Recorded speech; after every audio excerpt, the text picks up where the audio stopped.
itaas ang mga mata.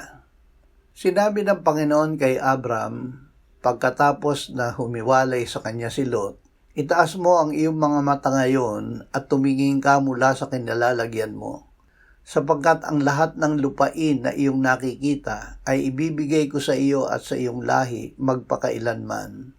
Genesis 13:14 at 15.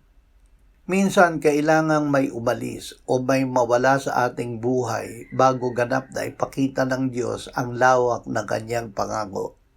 Sinabi ng Diyos kay Abram na itaas ang kanyang mga mata, na siya ay tumingin lampas sa kasalukuyang sitwasyon at manampalataya sa kanyang pangako.